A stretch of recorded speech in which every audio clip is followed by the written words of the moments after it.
गर्मी आ गई है, बताओ क्या करना है ये?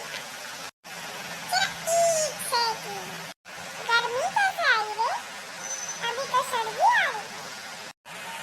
अरे भैया बता रहे हैं, ये पागल हो गया है। नहीं, ये पागल नहीं हुआ है, ये बचपन से ही ऐसा है। ये पागल है क्या? मैंने तेको मना किया ना उनके सामने पागल मत बोलने को।